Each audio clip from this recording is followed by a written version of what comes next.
And as always, if you guys have any questions, feel free to unmute yourselves or to pop it in the chat, and I will do my best to answer them. If I'm going too fast, please let me know. But I did schedule this for an hour and a half this time, just that way we had a little bit extra time. All right, so let's start with, obviously, the structure and function of our hematologic system. So again, this is following y'all's blueprint. So what are platelets? Platelets are very important components of the blood, of our whole blood, if you will, and they really stop our bleeding. So they have a very important function.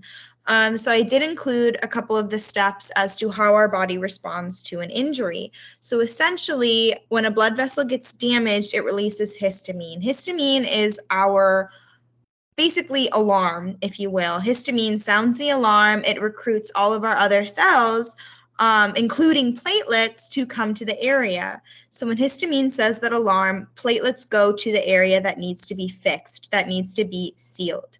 So they go to the injured area, they arrive, they clump together, and they help clot formation.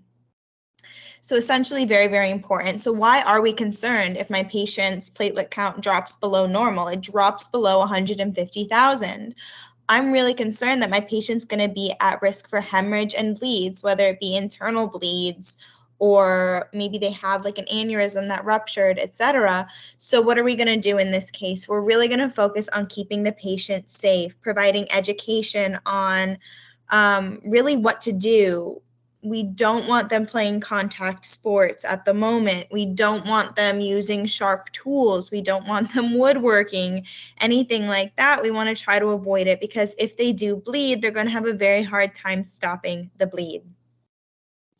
On the contrary, if someone has too much platelets, they can kind of stick together, clump together, and put the patient at risk for clots.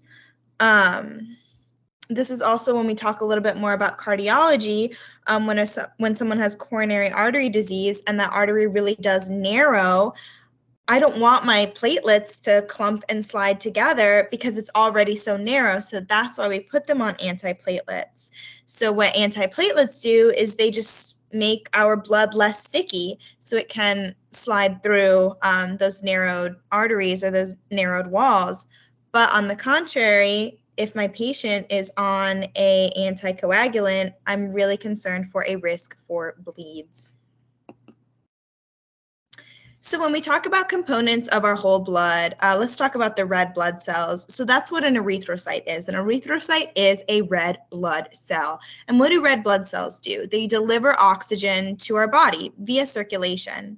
So I included some normal values of our erythrocytes. They do vary by males and females, but I would just really understand kind of what's our overall average, if you will.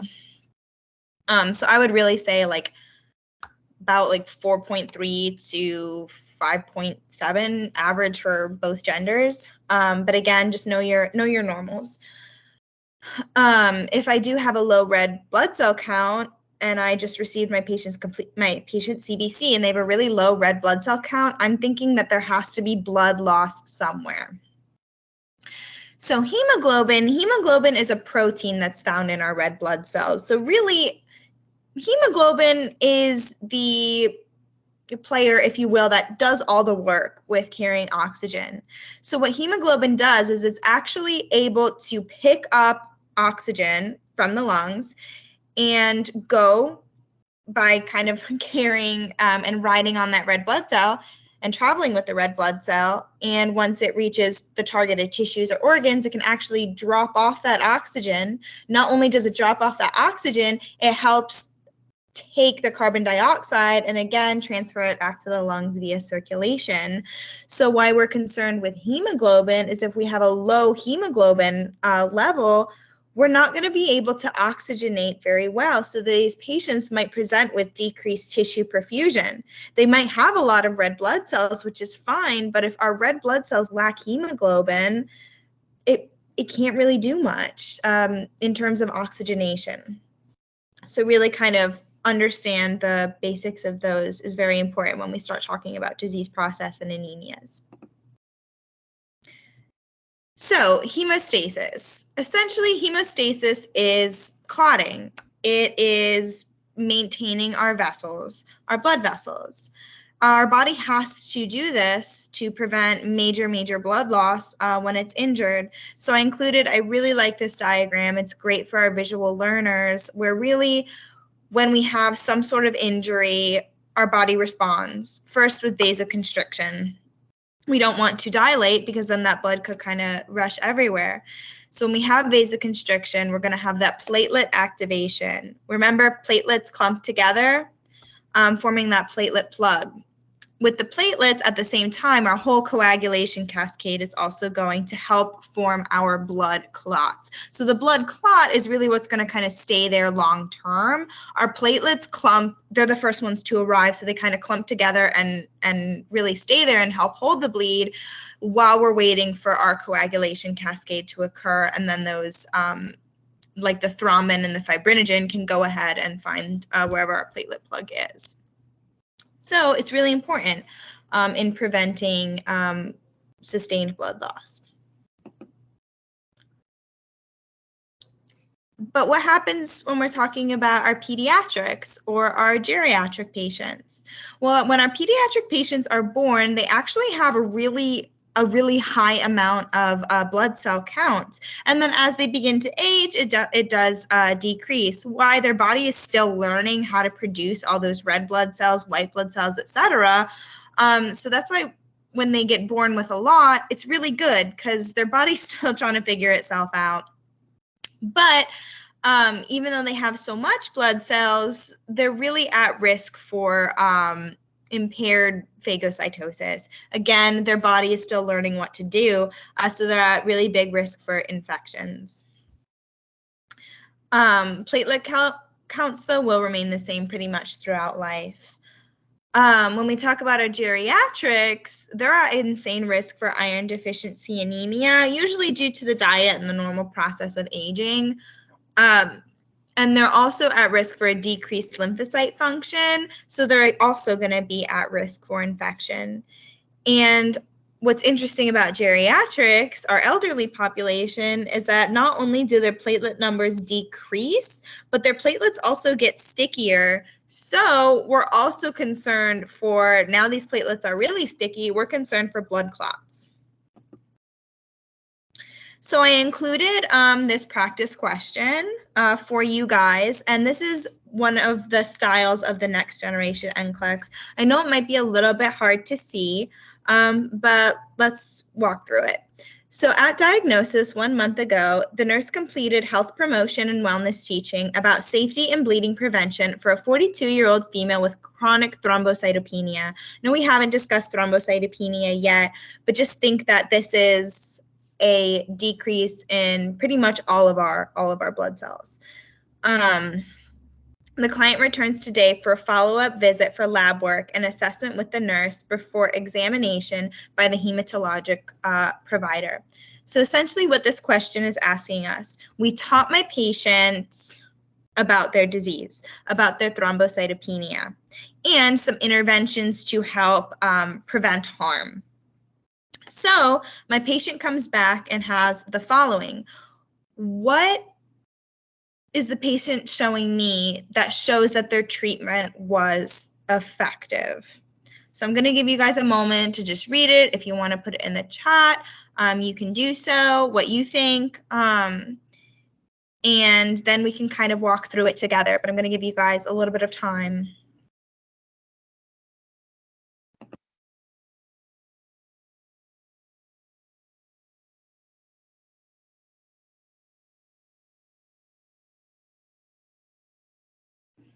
And keep in mind, our thrombocytopenia is a low platelet level. So what are we concerned about with a low platelet level? That's going to help you really answer the question.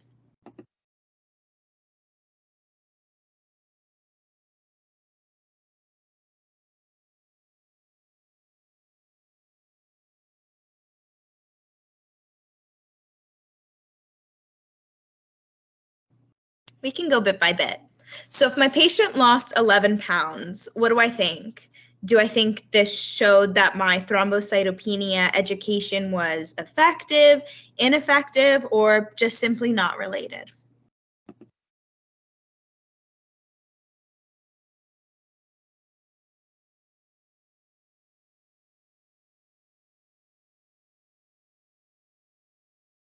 Feel free to pop it in the chat.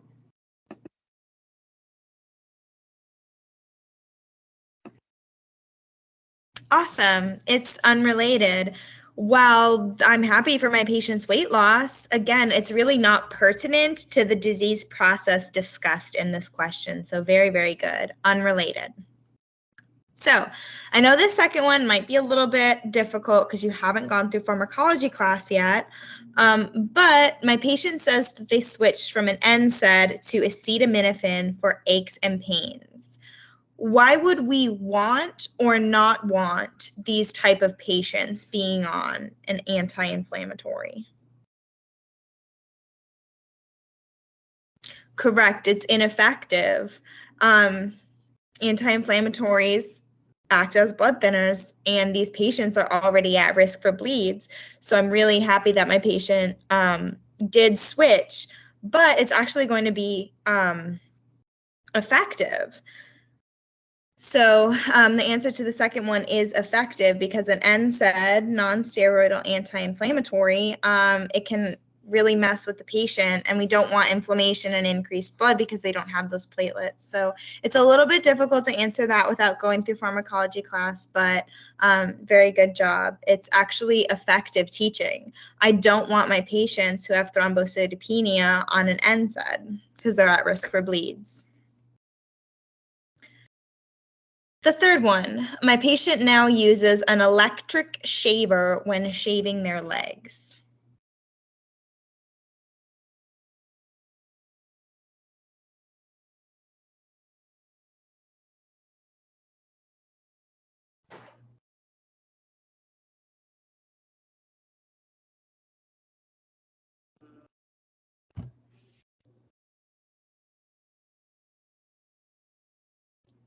Do you think it's good that my patient's using an electric razor instead of their regular razor? What do you guys think about that?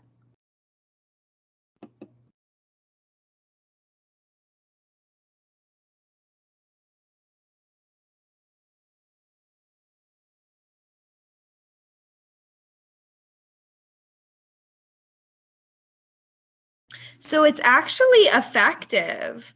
An electric razor has a lot less risk for nicks and cuts than a regular razor. NCLEX loves to talk about their electric razors.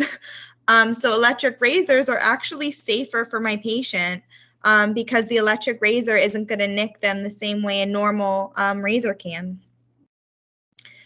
So my patient has new bruises on fingertips sustained while using a very old manual typewriter. What do you guys think about this?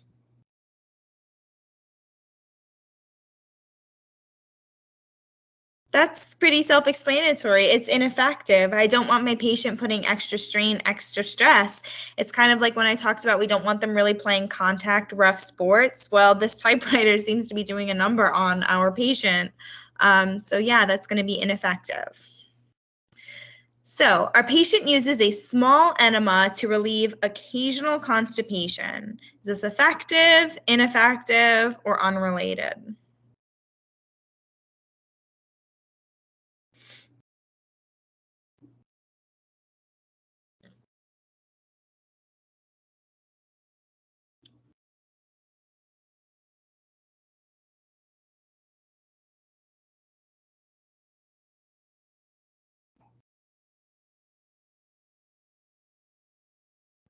Yep, this shows that my teaching was ineffective.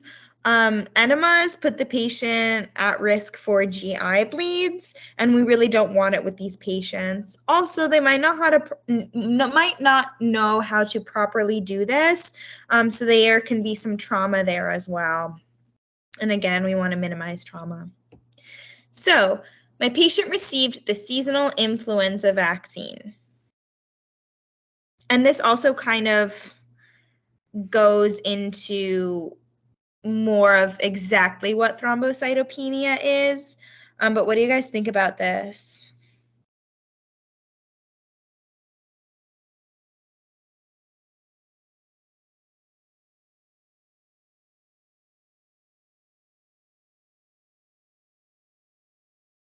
So this is actually effective because with thrombocytopenia, these patients can also be at risk for infections because sometimes the white blood cells can be involved. So it's important that they do receive their seasonal influenza vaccine. So this will be effective. Going back to the Nsaids, just a little overall review because I felt like I didn't explain that as best as I could. But Nsaids also put the patient at risk for coagulation issues. Nsaids also do, their function isn't a blood thinner, but they do have that association as well, that's one of the effects that they do have. So we really don't want them on that.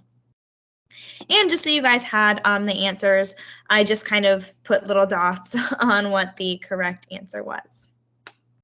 Hope that helped. So up next in your blueprint is going to be alterations of hematologic function.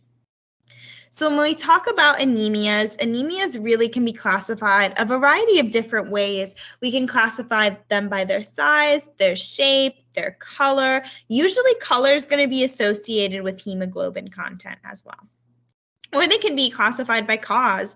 Anemia of blood loss, anemia of chronic disease, aplastic anemia, iron deficiency anemia, etc. But usually when we think anemias, we're lacking some hemoglobin, we're lacking some oxygen carrying capacity.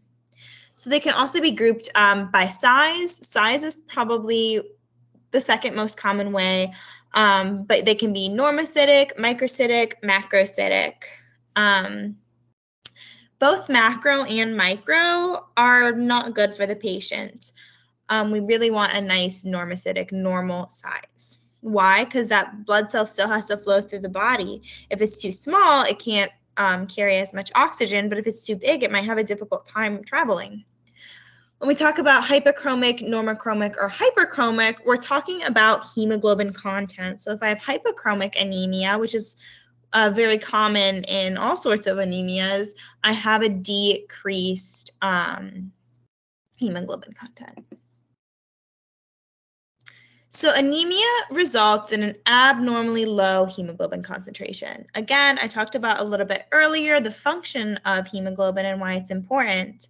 But again, really think overall, low hemoglobin, low oxygen carrying capacity. So this leads to that lower supply of oxygen in the tissues.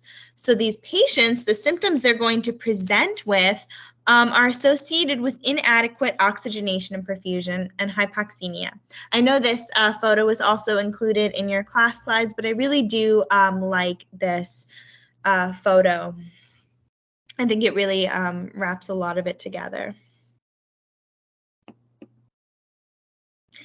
When we talk about polycythemia, we're having an overproduction of erythrocytes. What are our erythrocytes? Our erythrocytes are our red blood cells. So my body is producing an overwhelming amount of red blood cells. Polycythemia vera is a type of polycythemia, but instead of being caused by erythropoietin, it's caused by a slow-growing blood cancer in the bone marrow.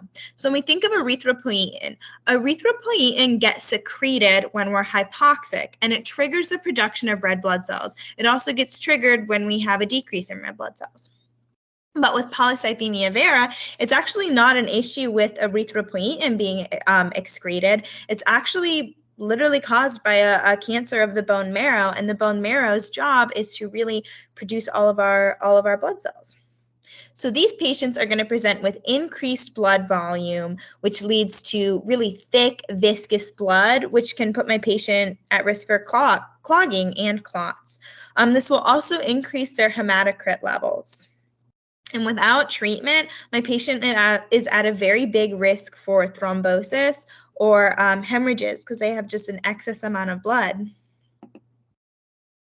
When we talk about shift to the left, if you go back to the Patho book and end up looking at the entire cascade diagram of how blood cells mature, the immature cells are actually on the left side of the diagram, of the old standard diagram. So if my patient shows a shift to the left, it means that neutrophils are being used up that are immature. So it means that my body is fighting an infection and is recruiting every neutrophil that it has, regardless of if it's matured or not. So if we see a shift to the left, we're going to assume that my patient's fighting a pretty recent, pretty new infection. And when my patient's neutrophil levels return to normal, you're going to see that shift to the right. When we talk about neutropenia, we have a decreased amount of neutrophils. What do neutrophils do? They travel throughout the body searching for infection, searching for foreign invaders. Some possible causes is if I've had a prolonged severe infection and I've used up a lot of my neutrophils, that can be a cause, or my body could simply just have an issue with producing effective, healthy neutrophils. There might be an abnormality of sorts. When my patient gets diagnosed with granulocytopenia, this is a severe type of neutropenia. And then when my patient has a granulocytosis, this means they have no granulocytes either. And both of these can be caused from chemotherapy. So just really knowing that these patients are going to get sick pretty fast. And when they get sick, they're going to have a harder time fighting it off. So really infection prevention is very important. And really kind of looking at what the underlying cause is. And I really, really enjoy this photo. I think it wraps it all together very well. Infectious mononucleosis, this is what's called our kissing disease. Why? Just because it's transferred via saliva. Essentially, it's an acute infection of our body's B cells. So they're really going to present with fatigue, fever, rash, specifically red, swollen glands in the throat. But infection mononucleosis has actually been linked to certain developments of Hodgkin's lymphoma and people who've had a history with EBV. Not everyone, but it's come up that these patients end up with non-Hodgkin's lymphoma, which we'll talk about right now. So lymphomas. What are lymphomas? Lymphomas are cancers that start in our lymph system. What's the function of our lymph? It really helps with the production of white blood cells that really fight infections. These type of cancers are very, very aggressive and they do spread easily. So really, how do we differentiate Hodgkin versus non-Hodgkin? Number one is, are Reed-Sternberg cells present? They're only going to be present in our Hodgkin's lymphoma. And when we have our Hodgkin's lymphoma, these patients will have swollen lymph nodes, usually in our upper extremities, and they're pretty much going to stay there. It does have a better prognosis, whereas our non-Hodgkin's lymphoma, there's no Reed-Sternberg cells. So when you think non-Hodgkin's, think no RS, no Reed-Sternberg cells. The issue with non-Hodgkin's lymphoma is this actually is a lot more involved in our lymphatic system and spreads a lot quicker into a lot of different areas. Usually associated with older adults, but still it's got a poor prognosis. Non-Hodgkin's also can occur in our pediatric population, but we will talk about that when we address peds.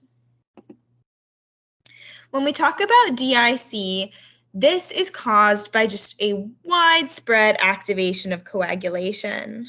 So what happens is my body starts to clot. It starts to form clots everywhere. So not only am I at the risk for pulmonary embolism, an MI, decreased organ perfusion, DVTs, etc., but these clots are going to just block blood flow everywhere. So I'm concerned about tissue perfusion. But my body only has so much clotting factors. So it uses up all of my body's clotting factors, forming these crazy clots. But then my body's used up all of all of my platelets that it has. So not only is my body ridden with clots now, but I have absolutely no way to prevent a bleed should a bleed occur. So now these patients are at increased risk for bleed. So you're going to see the purpura, the petechiae, uncontrolled bleeding. So this disease process is usually characterized by like these two things, because this widespread coagulation uses up all the clotting factors we have, all of our platelets that we have. So my body has nothing, and now it's going to uncontrollably bleed. So it's really, honestly, just a recipe for disaster. So I also included another NGN style practice question, and again, we'll go one by one. But this is another type of practice question you might get. A 67-year-old male has just been diagnosed with non-Hodgkin lymphoma. While taking the client's history, the nurse learned that he has been healthy most of his life, although he was born 6 weeks premature. He did have a vasectomy when he was 35 years old. He is a soybean farmer who owns a 500-acre farm. During the winter, he and his wife enjoy furniture furnishing as a hobby and often spend a month in a warmer climate. For the past 2 years, they have visited the Tucson, Arizona area. The client's parents are both still alive, although an older brother died 5 years ago from lung cancer. So, what of these factors shown on the right do you think puts my patient at risk for that non-Hodgkin's lymphoma? This also really goes into our discussion we had last meeting about genetics, epigenetics, cancer, all of that. So it ties in a lot, and this is what our NGN questions do, our next-gen NCLEX questions do. So we talked a little bit about non-Hodgkin's lymphoma. Does age, increased age, my patient is 67. Do you guys think increased age put my patient at risk for non-Hodgkin's lymphoma? Yep, it did. Because we know that with these patients, it presents with our older population. Good job. What do you guys think about gender? What do you think? Is it more prevalent in males than females? Maybe not. What do you think?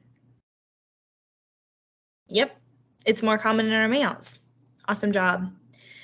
Do you think premature birth really had anything to do with our non-Hodgkin's lymphoma?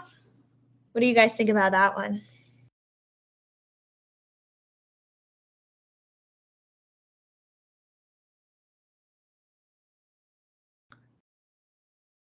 Nope. Our premature birth, really unrelated. What do you guys think about the vasectomy that my patient had? Is there anything linked to prostate, sperm, anything like that? What do we think about that?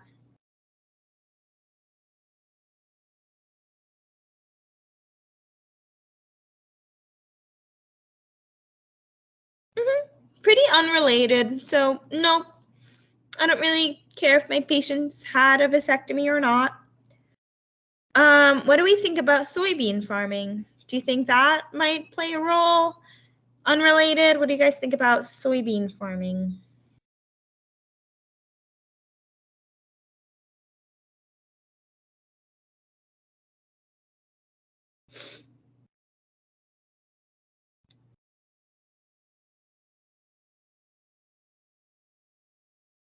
What about farming in general?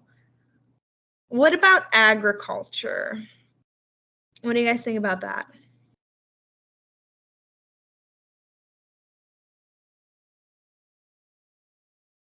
Let's talk about this one.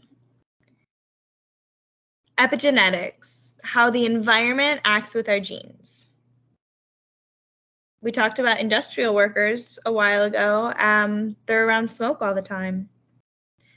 Exactly, Leah. These patients, these workers are around pesticides, possible carcinogens. What do carcinogens do? They cause cancer. Non-Hodgkin's lymphoma is a cancer. So soybean farming absolutely would be a risk. because how that environment full of pesticides, that environment full of carcinogens, how does that affect their genes and their risk for cancer? Absolutely, that's a risk. What do we think about recent visits to the Southwest of America? Pretty safe to travel to the Southwest of America. So that's really unrelated. What do we think about furniture refinishing?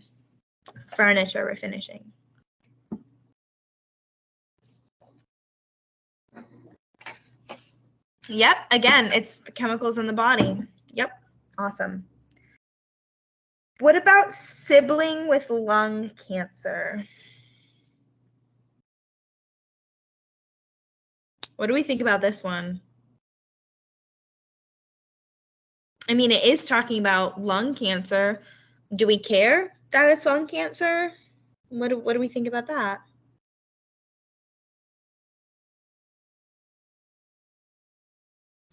Absolutely, that put my patient at risk.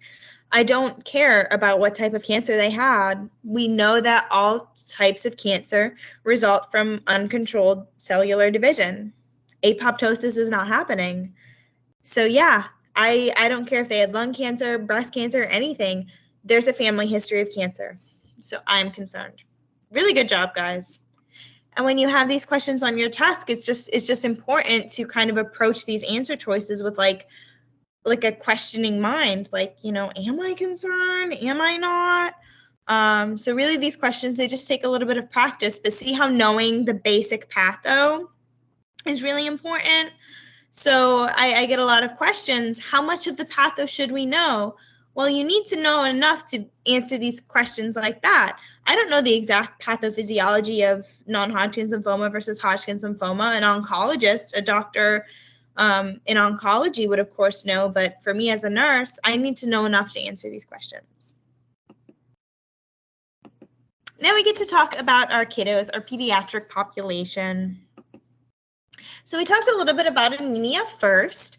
When we talk about iron deficiency anemia in children, the disease process is the same, but they're just going to present differently. A child's not going to be able to come up to me and say, Mom, I'm really just lethargic. I don't feel right. I just feel sweaty all the time, and I have this nagging headache, and my tongue feels weird. No, kiddos aren't gonna know those things. So really, when we're looking at kids, how is their population going to present? We know that iron deficiency anemia causes lethargy and fatigue, so you might notice that these kids just tire easily, or they're not playing kickball at recess with their friends. Their teachers might have told you they sit down all the time. You'll see these kids have pale skin, fast heart rate. The tongue is pretty common for iron deficiency anemia. You'll have a swollen, reddened tongue. And then pica also occurs in adults, but it might be a little bit difficult with kids because kids will honestly put whatever they want in their mouths. It's how they learn, to be completely honest. But you'll see them just eating these weird, odd substances even after you've reprimanded them to stop. Unfortunately, iron deficiency anemia is very common in kids because as they grow, their need for iron changes. But unfortunately, they're still very picky eaters. So we're really concerned about this for our kids. So just keep that in mind when you're working with any disease process in kids. Know that they might not present the same as adults. They will have the same patho as adults, but they just present differently. I love that, the video of not to put things in your mouth. Yes, kids are visual learners, absolutely. Anything with a fun song will get their attention.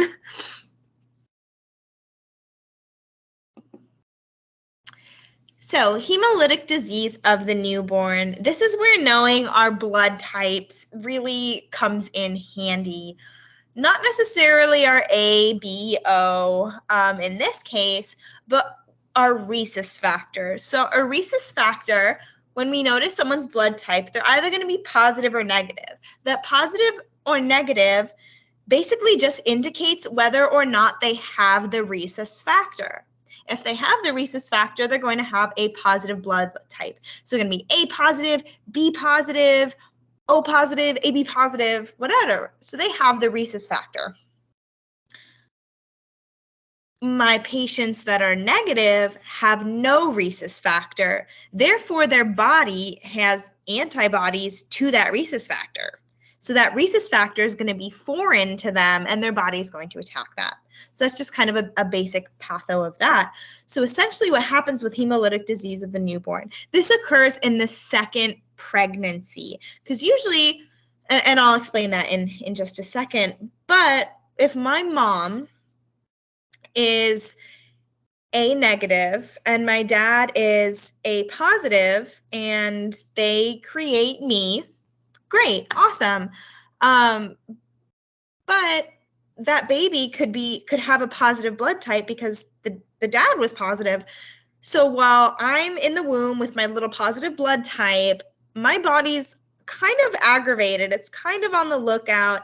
It doesn't know what's happening. But essentially, it's going to create a little bit of antibodies against my positive factor. I'm in my mom's tummy. My body's like just saying it doesn't like it. So mom gives birth to me. I'm a happy, healthy baby. Great. My mom wants another kiddo. They want a boy. So again, her and my dad make a baby. And that baby happened to have a positive blood type.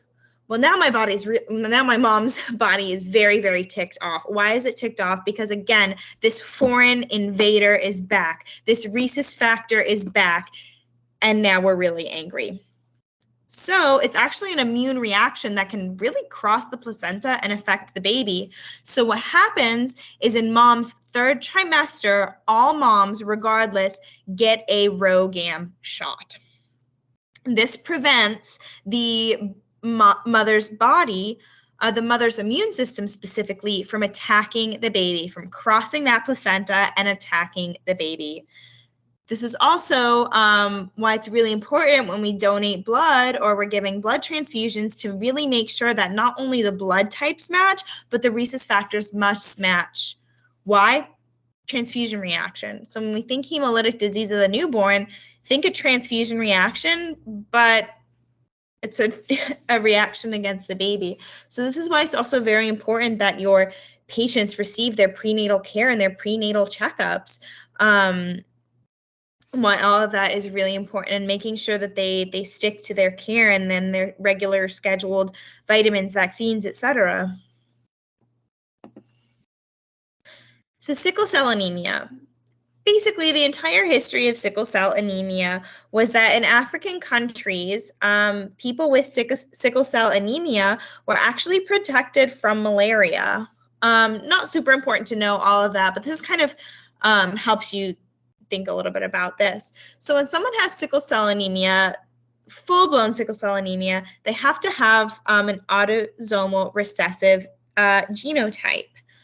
But our carriers, if they have back to our Mendel's P's and our big R, little r, for sickle cell, we'll call it S. If they have big S, little s, they're carriers of the trait, but they won't present with that trait. So naturally, through natural selection, we've had a lot more carriers of sickle cell anemia, which puts a lot of patients at risk for having a child that does have the sickle cell anemia.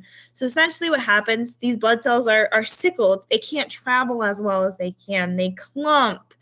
They're just not that great at presenting oxygen, whatever. But fortunately, this is pretty livable. When we start to get concerned is when we have what's called a sickle cell crisis, and this is brought on by exacerbation of their disease. Usually, if my patient is experiencing hypoxia, acidosis, high altitudes, or dehydration, those are all risk factors for a sickle cell crisis. So if you know your patient has sickle cell anemia, educating them, make sure you avoid those high altitudes, drink lots of water, etc., is really going to be important for them. So really, when we're treating this, we need to give them hydration, oxygen, and pain relief. Usually we're going to give them oxygen first if they're hypoxic when we follow the ABCs, but right after we want to make sure we hydrate them Not just giving them a bottle of water, I'm talking IV fluids. And then pain relief, because they're going to be in excruciating pain. So just keep that in mind as well. Hemophilia. So hemophilia, again, it's going to be a bleeding disorder, except it's an issue with our clotting factors. And when we talk all about, if you go back to some of your PowerPoints and you go over the whole clotting factor, coagulation, cascade, etc., this really does play a part in it. So unfortunately, this is an X-linked recessive disorder. What does that mean? This disease is carried on the X chromosome. Females have 2 X chromosomes, and this is a recessive disease. So my females would need to inherit both recessive genes in order to have this, and it's pretty uncommon. So females are usually carriers, but they're not going to present why it's recessive. But our males only have 1 X. Males are XY. So if they just inherit one faulty gene, they're going to have hemophilia. And essentially, what is hemophilia? Why is it important? Think excessive bleeding. They can't clot very well. It can be categorized into a couple different types. For the purpose of this course, we go into hemophilia A versus B. So our classical hemophilia, this is just caused by, I believe, that Roman numeral is factor 8 deficiency. So just know that. And then our hemophilia B, that's going to be our factor 9 deficiency. But regardless of what deficiency they have, they're going to have poor clotting. They can't clot. So that's pretty much the extent what you need to know for that. I also included a photo for some visual learners. Really just kind of, this is good. You don't have to memorize this slide, but I think it does do a good job of explaining a lot of things.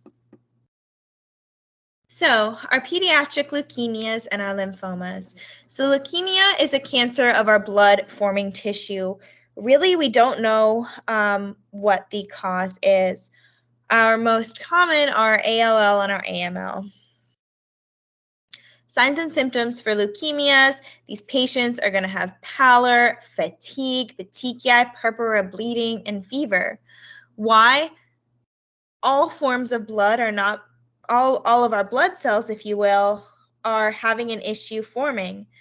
So they're going to have decreased platelets, decreased red blood cells, and decreased white blood cells.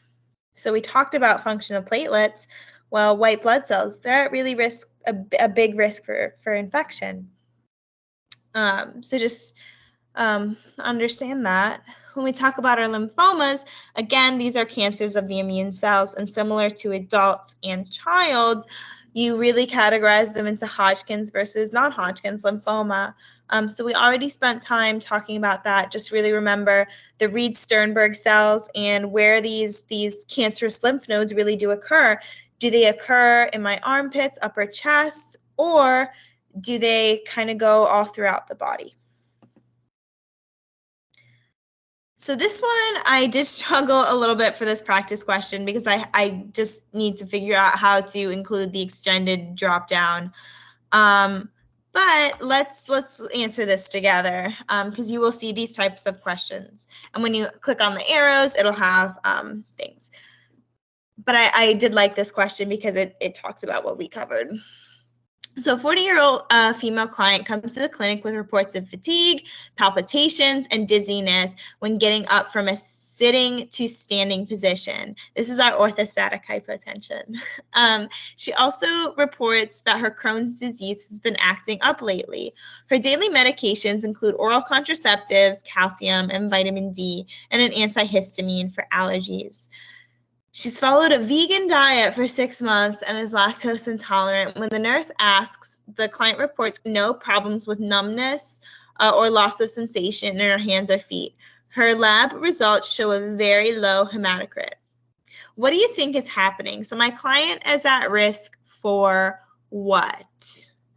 What do we think is happening in this? And I know it's really hard to figure out But some of the answer choices for the first one, my client is at risk for, are they at risk for diabetes? Are they at risk for malnutrition? Are they at risk for Crohn's disease flare up? Are they at risk for infection, or are they at risk for anemia? So what are these, pertinent to what we learned, what do you think these signs and symptoms? Anemia. Awesome. They're at risk for anemia. With those same choices, what are they also at risk for, do you guys think? Based on the information that was provided.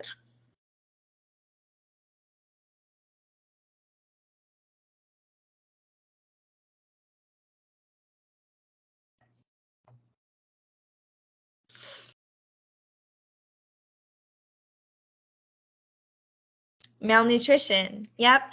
So they're at risk for anemia and malnutrition. So what do you guys think caused the anemia?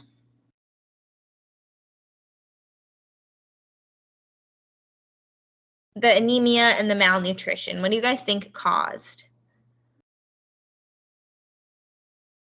So the malnutrition is definitely going to be associated with the vegan diet. What do you think the cause of the anemia was? Now, I know you guys haven't learned about Crohn's disease yet, but really Crohn's disease is just an issue with our nutrient absorption. But like our iron, we don't really require a lot of that. So I can see how a lot of you would think the Crohn's disease, but for this purpose, just kind of think Crohn's disease. These patients just have like a hard time keeping food down, keeping food in. Again, we haven't gone into pharmacology class yet, but what do we know about oral contraceptives?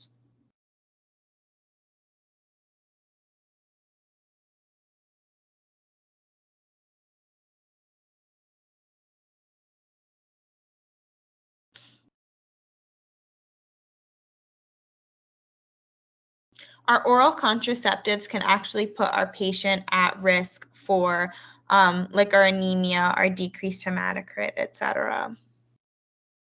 So yeah, I just wanted to include this question just so you guys got a little bit of experience with the extended drop down. I will find a better way to include these questions. Again, I just have to work with them. I might have to consult your professor for some advice. But yeah, good job, especially hitting on the malnutrition and the anemia. And I really wanted to include this slide because it gives some good signs and symptoms of what our patient would present with if they had anemia.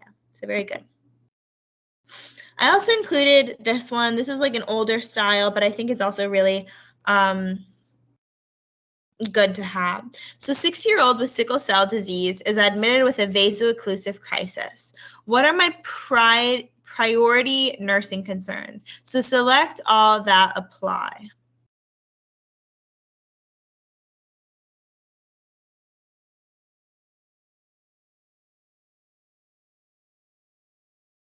What do you guys think are important for these patients?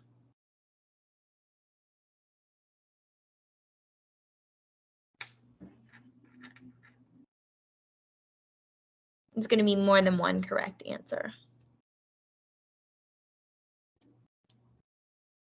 I see pain management. I see oxygen. Very good. Is there anything else we want to do? Hydration. Hydration is a good one. And prevention for infection. So we're concerned these patients are at increased risk for infection. So very, very good. And finally, extra credit. What do you guys think is the most important? Above all, what am I going to do first? If I have to delegate and I have to prioritize my care and I just got a kiddo in the ER, they bring him in on a stretcher and he's going through this. What am I doing first if it hasn't already been done yet? Oxygen. Yep. We follow Maslow's hierarchy of needs. I know everyone loves talking about that, but we do follow Maslow's hierarchy of needs. Of course, comfort is lower. It's important, but at the top is safety and security. How do we establish safety and security? Our ABCs, airway, breathing, circulation. So perfect. Great job. So let's talk about the cardiovascular and our lymphatic system. So bear with me, these slides, I did include a lot of diagrams because they do help, but a lot of it is just simply establishing definitions and giving you guys really the understanding of some cardiovascular terminology. So when we talk about our blood pressure is divided into systolic versus our diastolic blood pressure. So when we think systolic, think the squeeze, the contraction. Blood is shooting out through the heart. We're trying to get it to go out to the body, etc. When we're taking a blood pressure, this is the number at the top. We really want between 110 and 120 is a very good number. So again, the heart contracts, our blood pressure rises, it moves out along the heart. Our diastolic, this is our relaxation and our refilling phase. So in diastolic, our bottom BP number, this is what the pressure of the blood is in between our heartbeats. So it's the relaxing, the refilling before it goes ahead and it squeezes again. So really good to have like an understanding of what occurs where. Systolic, squeeze. Diastolic, filling. When we talk about depolarization, this is the electrical activation of muscle cells caused by the movement of ions across our cell membrane. So this is kind of that action potential. And this photo did get a little bit cut off, but that's okay. You guys do have the PDF copy I sent over email that should have them nice. But really, we're also going to go a little bit more in depth of our P wave, T wave, all of that in a minute. But just really understand that when it's depolarized, that energy is shooting across our heart. And I like to use send a big bounding pulse. That really helps. We start with the SA node, then the bundle branches and the bundle fibers, the Perkin fibers, all of that. So whatever mnemonic you guys can use, definitely do really. It's really up to you guys how you learn best. So on this slide is basically the photo that did get a little bit cut off. But when we talk about interpreting our EKGs, don't worry too much about what rhythm is what. When you guys get into Complex Health 1 and Complex Health 2, we really go in depth about what the rhythms are, what do they mean, how do we treat them. So don't worry about that. I do want you guys to understand the basics of our EKG. So when our patient is having a cardiac rhythm, it's going to be composed of the P, QRS, and T complex. So what's happening? Well, when we're talking about our P wave, we have atrial depolarization. The action potential is going across the atria. And we know that blood first goes through the atria before moving into the ventricles.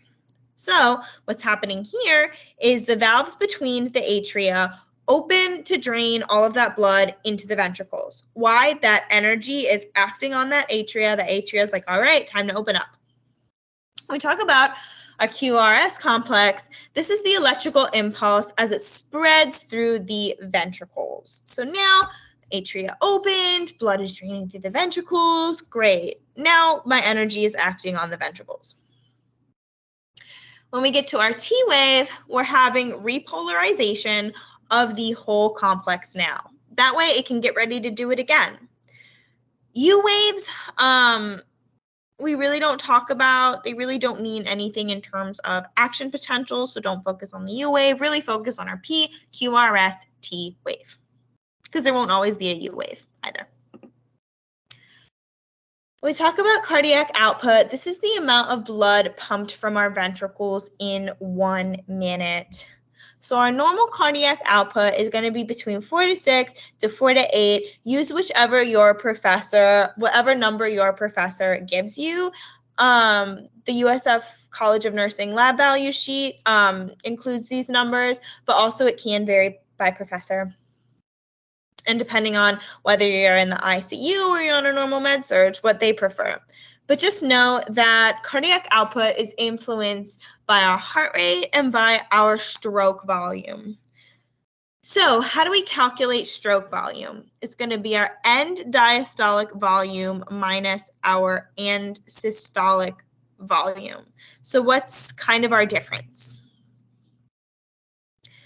So our stroke volume can also equal our cardiac output, and our heart rate can also equal our cardiac output over our stroke volume. That's just kind of like those math terms where you can get the same answer and you can kind of work on that. So if anyone needs help with that, please let me know. But if my patient has a very, very high cardiac output, essentially what that means is my heart rate is really, really fast, and my the difference between my diastolic and systolic is very slim. So my heart is working overtime, something's going on, but I'm going to assume that my patient's going to have probably pretty poor oxygenation, because there's no way that if my heart rate is very fast that I'm effectively going to be able to oxygenate. Why? It needs that time to fully recoil. So what's our body going to do? It's going to try to compensate. By what? Pumping more blood with the hopes of oxygenating. On the contrary, patients with a very low cardiac output, they simply can't meet the oxygen demands of their body. So we really want to make sure that our patients maintain a normal cardiac output, because if they don't, whether it's too much or too little, I'm concerned about poor oxygenation.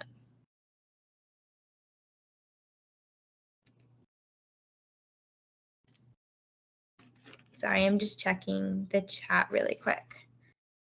So stroke volume equals cardiac output over heart rate.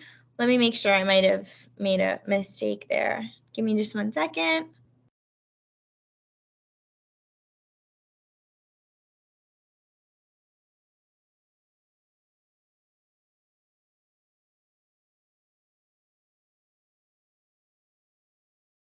Stroke volume.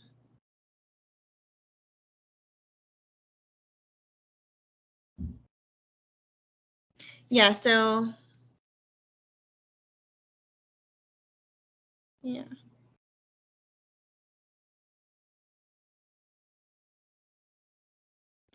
Yeah, so I'll definitely get back to you on that with the stroke volume equaling heart rate, equaling cardiac output over heart rate. It should be stroke volume equals cardiac output over our heart rate. So I will change that and I will send that to you guys. Thank you. So we talk about preload and afterload.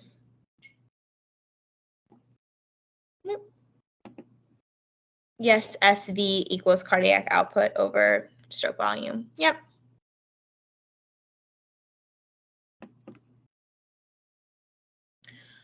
When we talk about preload and afterload, what's occurring in our preload? Essentially, the volume of the blood in our ventricles at the end of diastole. So back to diastole. What's occurring during diastole?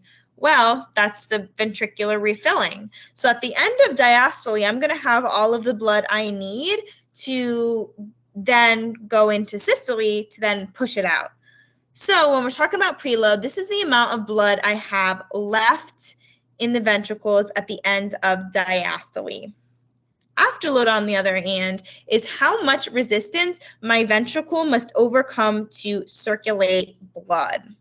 So all of this blood is building up in our preload, but what force do I need to shoot it across? If I'm having an increase in afterload, my heart's going to have to work extra, extra hard, which is why we're going to see an increase in our cardiac workload. So just kind of understanding our afterload can be influenced by a lot of things, whether I have a stiff valve, etc. So on this slide, I included all of the electrolytes that can affect the cardiovascular system. Not going to go too much into detail, just really knowing sodium. What does that electrolyte do? It has a lot, to do with fluid. So does my heart have to work extra hard if I'm in fluid overload, like SIADH? Absolutely. Potassium, we talked about hyper and hypokalemia. Both are really bad. Why? Potassium pumps the heart. And if I have any issues with potassium, my heart is aggravated. Magnesium is important for normal contraction and relaxation. Our calcium is also involved in contracting the heart. This is kind of, when we get into pharmacology, why we give calcium channel blockers. So just know that our calcium also does affect conduction. Chloride is essentially just follows the transport of sodium, and it's also involved in keeping our heart healthy. I also included this diagram I made of our Ras system, our renin, angiotensin, aldosterone system. So what happens? There's a lot of baroreceptors on our kidneys. So if my kidneys sense that I have a drop in blood pressure, they're going to try to do whatever they can to raise it up. So my kidneys are going to release renin. What does renin do? Renin is going to stimulate the formation of angiotensin in the blood and the tissues. So angiotensin is going to do two things. It's going to, one, promote vasoconstriction, which is going to help increase our blood pressure, but it's also going to act on the adrenal glands. And our adrenal glands are the little glands on top of the kidneys. They involve glucocorticoids. You have your adrenal cortex, adrenal medulla. That was our glucocorticoid secreting on the cortex, our epinephrine and norepinephrine secreting in the medulla, if you guys remember from last lecture. But essentially, angiotensin is going to act on these adrenal glands, and these adrenal glands are going to secrete aldosterone. So what does aldosterone do? It saves sodium, and it pitches potassium. So how does this help increase my blood pressure? Well, where salt goes, water flows. So if I'm saving sodium, I'm also saving water. Saving that water is going to help increase my blood pressure because I'm going to have increased fluids. This is why when your patient is severely, has severe hypotension, you do fluid resuscitation. You load them up with fluids. Anyway, so my adrenal glands, they secrete aldosterone, save sodium, pitches potassium. So yay, aldosterone is doing its job. My kidneys are conserving water. My blood pressure is improving. This is awesome. Unfortunately, this is going to cause my patient to excrete a lot of potassium. So we are concerned about potassium balances when this is prolonged. But my blood pressure gets increased. My kidneys are really happy. My kidneys are going to stop the release of renin.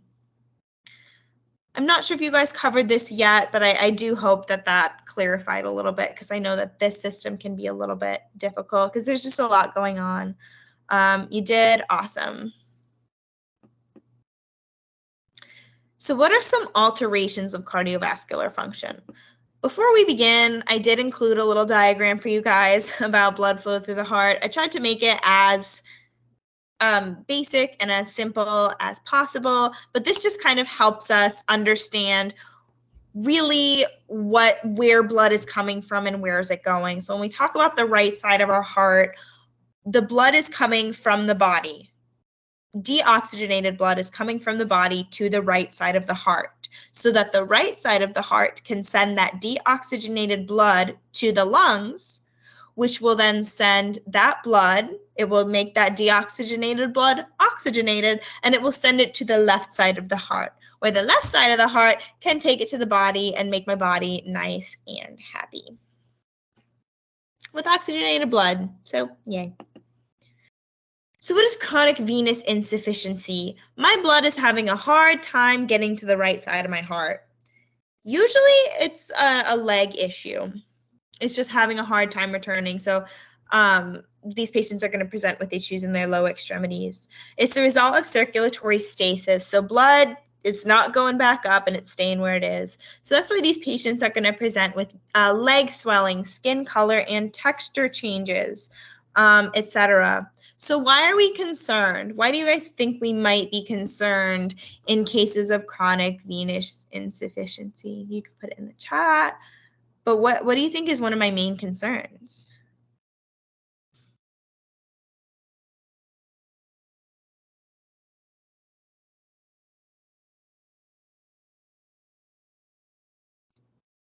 I see pulmonary embolism. I see DVT. Awesome. Why are we concerned? Because my patient's at risk for clots. The more that blood stays in one spot, what's it going to do? It's going to start clogging. It's going to start clotting. It's not moving. It's stagnant. So I'm really, really concerned. Good job, guys. Very good. So hypertension. There's a lot on this slide. I wanted to give you all the information possible just to help you guys in case some might be interested in the topic. But essentially, know your normal lab values for hypertension. And why is chronic hypertension bad? It's putting a lot of stress on the body. That increase in blood pressure is going to just mean increased force, increased pressure on all of my organs, specifically my heart, everything, and I'm really not concerned. So how do we know hypertension is occurring? Well, we have to have more than one diagnosis. Someone can't just walk into the clinic, get their blood pressure checked, and we diagnose them with hypertension. Sometimes people get nervous. Things happen. So it has to be a serial reading, and we have to start seeing trends. Trends are a big thing in nursing that we do need to focus on. So another way we can establish if hypertension is occurring is by looking at our BNP. Basically, BNP indicates whether or not stretching of the heart is going on, stretching of the ventricles specifically. So if my patient has an elevated BNP, I know that there has to be stretching going on in the heart. And what is causing that stretching? Increase in blood pressure. So what factors put us at risk for increased blood pressure? A lot of it's going to be diet related. So by making sure that our patient is having a diet where they're having low LDL and high LDL is very important. Our HDL is our good cholesterol. We want that. We don't want LDL. And making sure that their triglycerides and their total cholesterol is in check. Also, smoking cessation is going to be very important for these patients because that is a major risk factor. So again, with hypertension, really know your College of Nursing lab values. Again, as we talk about some other cardiac disease, hypertension puts us at risk for a lot of cardiovascular issues. As you can see, complications, renal disease, heart failure, etc., intermittent claudication, peripheral artery disease, etc. So we're really, really concerned. So why education is so important. To further subtype it, our essential hypertension, this is our most common, but it's got an unknown cause. Why do we say unknown cause? Because we can't exactly link it to my patient's poor diet, their lack of activity, family history, risk factors, etc. So when you think essential, think risk factors. When we have a secondary cause, we actually physically have a direct cause. What are some direct causes? Pregnancy-induced hypertension, SIADH. Why? That fluid overload's increasing the blood pressure. And then malignant, that is kind of like our hypertensive crisis.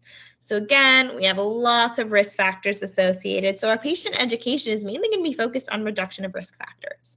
Unfortunately, there's not a lot of signs and symptoms of hypertension, which is why it doesn't get diagnosed till later on. And unfortunately, our body's lack of oxygen to the tissues is going to slowly result in organ failure, but they might not notice because there's such a lack of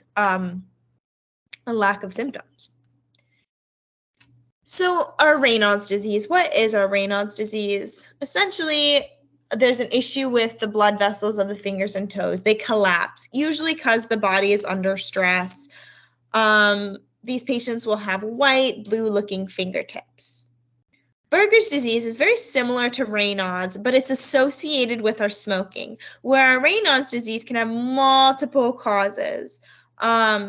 Really common in SLE, systemic lupus erythematosus, rheumatoid arthritis, etc.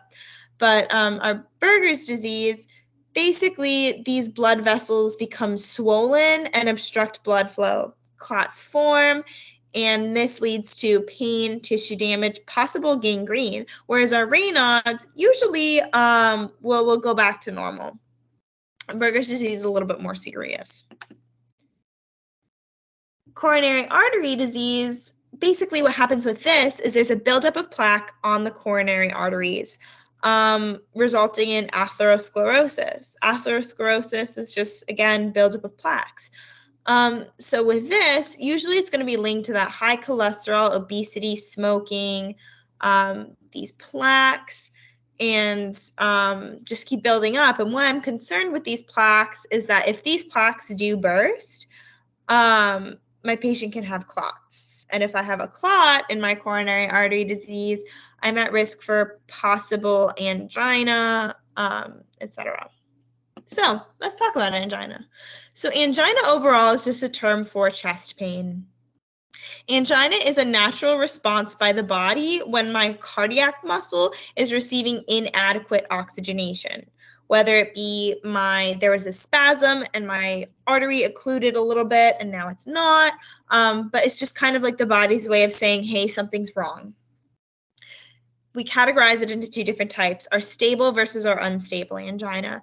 So stable angina occurs during activity. It will be relieved by rest or by nitroglycerin tablets. Our unstable angina, this is pain that exists even if my patient is at rest. Why I'm concerned with unstable angina, I'm really concerned a myocardial infarction may be impending or on the way. So just review a little bit of that. So vascular injuries. This will make sense when we talk about DVT next. But essentially, we have what's called Virchow's triad. Virchow's triad are factors that can cause a venous thrombosis, a VTE. Any patient in the hospital is at risk for this. Why? They're in a hypercoagulal state. Endothelial wall or injury, think trauma. Any patient with an IV, that's a wall trauma. And then circulatory stasis. These patients aren't moving as much as they are. They're not active. This is why getting them up to chair is so important. So our DVT, this is when a blood clot forms in the vein and obstructs blood flow. They usually do occur in the lower extremities. As a nurse, I need to know my signs and symptoms. So they're going to have that unilateral swelling pain. And if they have one in the leg and I go to feel their pedal pulse, I might have an issue feeling their pedal pulse. So as a nurse, whatever you do, don't massage or compress the area. You're going to document, you're going to call the provider, let them know, but do not touch, do not massage that area. Why? If I massage it and it breaks up, it's going to travel. And where do my clots love to land? They love to land in the lungs. So now my patient might throw a PE. So what do? We really put them on anticoagulants and possible thrombolytics, some clot busters. We talked a little bit about myocardial ischemia, but just know that ischemia can lead to infarction. And what is infarction? It's when the myocardial issue dies. The heart tissue doesn't get oxygen. Infarction does take about 6 hours to develop from the onset. This is why it's really important that when these patients know these signs and symptoms, that they go and that they get help. And usually they're going to go need either a CABG, coronary artery bypass graft, open heart surgery. Sometimes they can go to the cath lab and a stent can be put in, but they need immediate medical attention. So quick review of left heart versus right heart. We talked about the left heart. Where does the left heart receive blood from? It receives blood from the heart.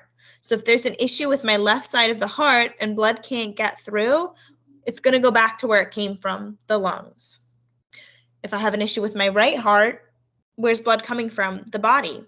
If there's an issue with the right heart and it can't get in, where's it going to go? It's going to get pushed back to the body.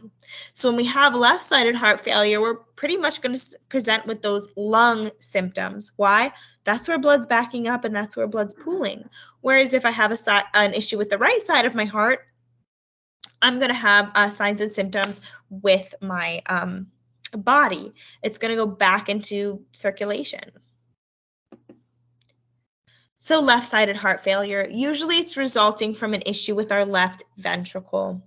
So the left pumps blood out to the body. If it can't be pumped effectively, it's going to get traffic jammed. It's going to back up into the lungs, etc. But any sort of left-sided heart failure can put my patient at risk for right-sided heart failure. Why? Well, that blood's going to go back into the lungs, and then the lungs can't hold it. So what's the lungs going to do? Push it back into the right side of the heart. So my right side of the heart has two options. It either gets backed up even more, or my right heart's going to try to push it through and hope that it works. But that's going to put increased stress on the right side of my heart. And like we talked about building muscle, we don't want the heart to be very stiff, but that's what can happen. So just know that if my patient has left-sided heart failure, I really need to treat this so they don't progress to right-sided heart failure. So I love this photo. This photo is very good. I also did include another diagram of really differentiating that left side of the heart versus the right side of the heart. So that is there for you guys. When we talk about shock, there's multiple different types of shock. But for our purposes, any type of shock, regardless of the cause, it is classified based on cause, but regardless of the cause, there's a decrease in oxygen supply to the organs and the tissues. Why? Because there's a sudden drop in blood pressure. There's a sudden drop in blood flow to the body. This results in a whole body response leading to widespread abnormal cellular metabolism. So some possible causes: trauma, heat stroke, blood loss, allergic reaction, etc. What do these patients present with? They present with weakness, shortness of breath, confusion. What are those? Those are all symptoms of inadequate oxygenation. Hypotension. They're going to have tachycardia. Why? Their body knows they have such a low blood pressure. The body is going to respond by raising the heart rate to try to pump more blood out and try to raise that blood pressure. They're going to have an increased respiratory rate as well. Shock can lead to MODS. And let me go back. When it says this results in a whole body response, widespread abnormal cellular metabolism, the widespread abnormal cellular metabolism is MODS. So if shock isn't treated and the underlying cause isn't addressed, these patients can present with MODS. They are now in multiple organ dysfunction syndrome. Why? These organs are not receiving adequate oxygenation. They cannot undergo normal metabolism anymore. So this is why treating shock at the cause, the root cause of the shock, is very important. What is causing this fluid? What is causing this drastic drop in blood pressure? Is my patient fluid depleted? Is it a cardiogenic issue where my heart simply is having a hard time pumping? Are they in an allergic reaction? With allergic reactions, the capillaries become leaky and all of that blood begins to pool in my peripherals, but it's not going where it needs to go. So it's still going to contribute to that loss of blood pressure. So with MODS, essentially what happens is when all of my organs start receiving inadequate oxygen, they're going to make little sacrifices. They're going to preserve the vital organs and really ditch the non-vital organs. What are our non-vital organs? Our skin, the GI tract, the kidneys. We really don't know why these are the first to go. I think personally the kidneys are very important, but to the body, the kidneys are the first thing to go. So just really understanding that with MODS, we're going to try to protect the heart and the brain, but at the expense of some other organs.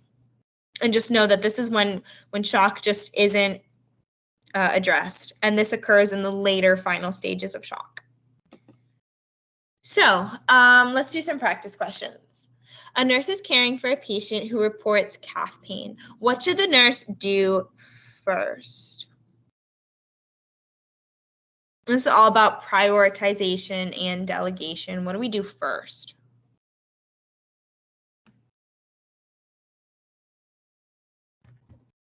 Yep, we're going to check the extremity for warmth and redness. So just a little bit of advice for your nursing exams, for your nursing quizzes.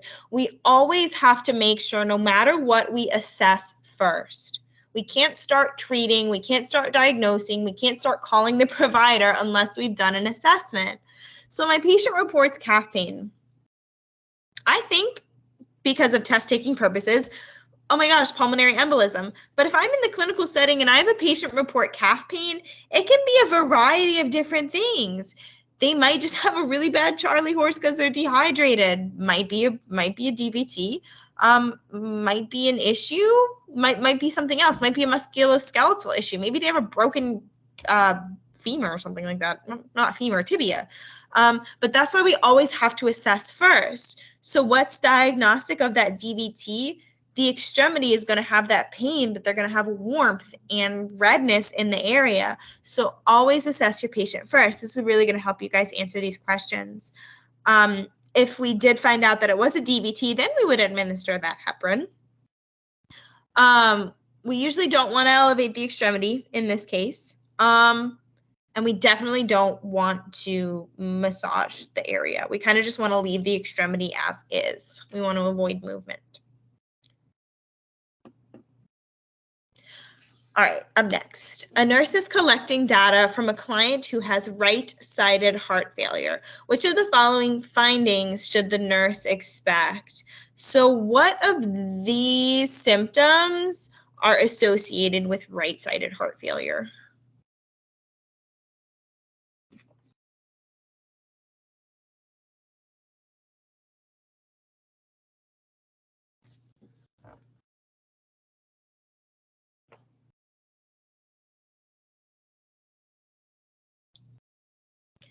Yep, it's going to be our edema. When we think right-sided heart failure, think rocks the body with fluid.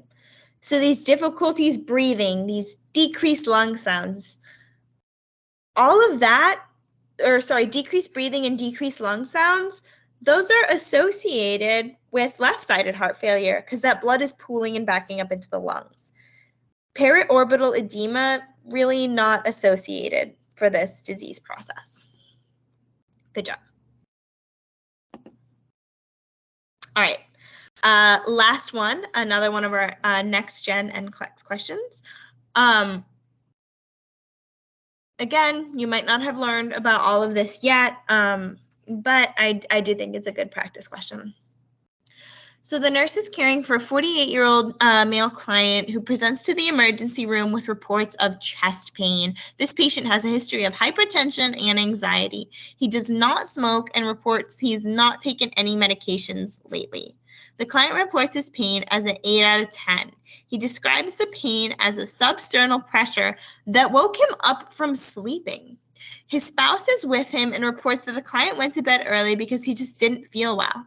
Current assessment includes a heart rate of 112, BP of 110/62, and a respiratory rate of 18, satting at 96% with a normal temperature.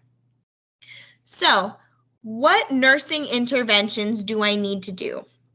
What nursing interventions should I probably not do? What aren't really important at this moment in time? So first, what do you guys think is happening right now? What do you think is going on?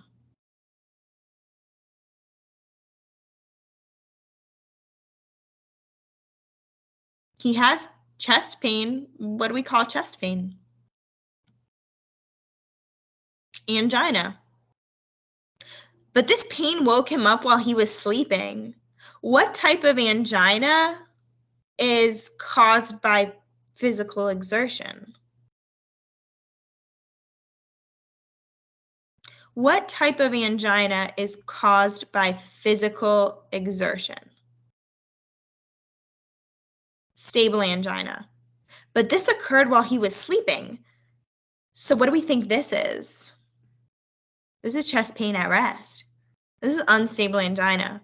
So what do you guys think I'm really concerned about now? What can unstable angina present to? It can present to an MI. Absolutely. And the way we diagnose an MI is we look and see if their troponin levels are elevated. But again, we talk about that later on. But just know I'm not diagnosing my patient yet. I need some more information, but I'm concerned for an MI. So what am I going to do? Do you guys think I'm going to obtain a 12-lead ECG? Do you think that's a good idea, a bad idea, or something I should just do later? Absolutely. I think that is a great idea. I want to know what rhythm they're in because there's actually rhythms that we can diagnose as a myocardial infarction, your STEMIs versus your non-STEMIs. So absolutely, I always want to get an EKG if I think anything cardiac is happening. Should I administer supplemental oxygen? What do you guys think I should do?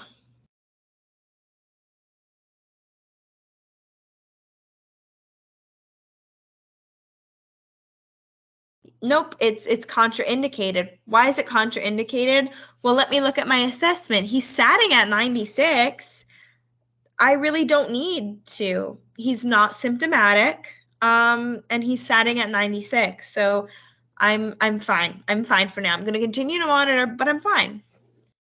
Right now, should I complete a detailed history? Should I get a detailed history right now?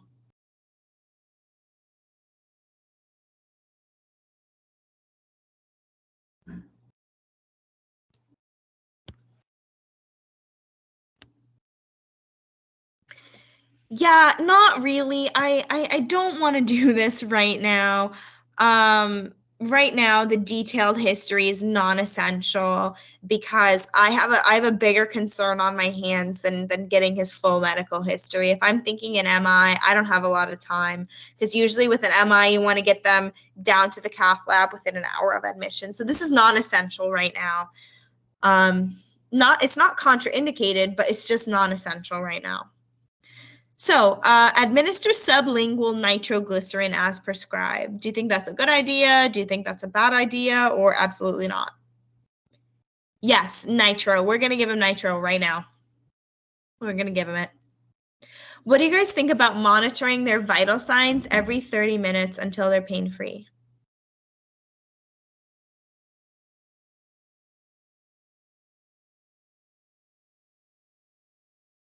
Yep, we want it a lot more frequent than every 30 minutes, that's for sure. So that's going to be contraindicated. Yep, got to be less than 30 minutes. Absolutely. What about providing intermittent ECG monitoring? What do you guys think about that?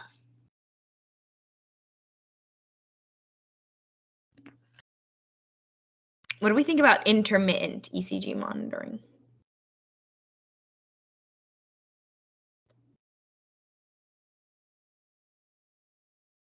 Do we think it's good to have intermittent ECG monitoring?